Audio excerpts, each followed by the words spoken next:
Deadly Premonition is one of those special games that comes along every once in a while that totally confuses audiences and critics alike. The game has seen both glowing and abysmal reviews from critics and similar reviews from players. So is the game worthy of its praise? Is it deserving of its hate? Well, let's just take a look and find out.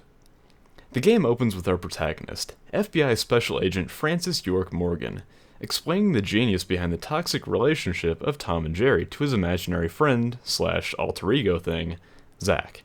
And it never really lets up from there. The opening scene is what I love about this game. The quirkiness of our protagonist contrasts to the horrible monsters that we see later on. And speaking of horrible monsters, for most of your adventure you'll be fighting these twisted looking zombie creatures. And these things are freaky as hell, and probably the most terrifying video game enemies I can think of.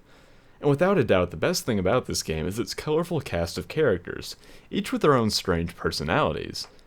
The dialogue and voice acting are pure garbage, but in that oddly enjoyable B-movie sort of way. The story that holds the whole game together is your pretty standard serial murder plot. York is sent in to investigate the death of a girl in a small town. He is aided by local police in his search for answers, and that's all I'll really give away about the story.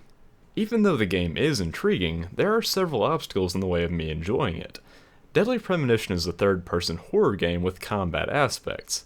I say that it has combat aspects as opposed to calling it a horror action game, because the combat is just plain terrible. Melee weapons have different stats, but pretty much every club, pipe, and knife kills an enemy in one hit, and then breaks shortly after. The shooting is also pretty bad. York can't walk while he's aiming, and you have to deal with laser sights on all the guns. So think about Resident Evil 4 or 5, but way worse.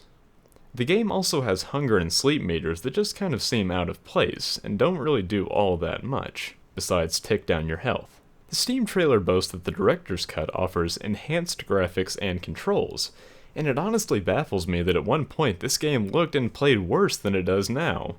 The graphics are downright muddy, and the animations are awkward, but some will argue that the animations add to the game's charm.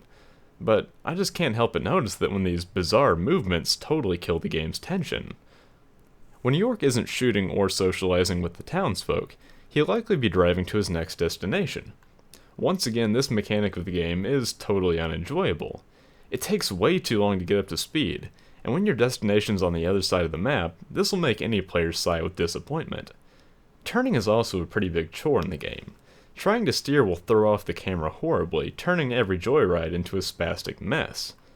Now, I could forgive the awkward animations, the cliched plot, the horrible graphics, and the stiff gameplay, if the game were at least playable. When you get down to it, this is just a bad port. It's a really, really bad port on PC. Keyboard and mouse control just feels clunky, so a controller is a more comfortable way to play.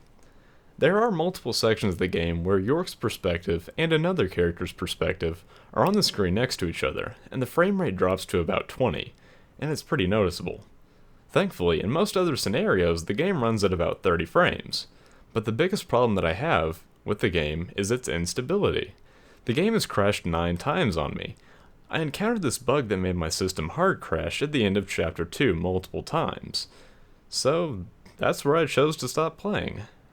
I realize that a patch probably exists to fix the crashing, but I just want to stop playing. I've had enough of it. The characters, the plot, and the unique monsters just aren't enough to make up for the inept gameplay and shoddiness of the PC port. This hurts to say, but I don't recommend picking up this one. If you want to hear more of my voice, or see more of my content, then I do recommend you subscribe to my channel. If you enjoyed my review of Deadly Premonition, or found it useful, please like this video. This has been Support Marker, and thanks for watching.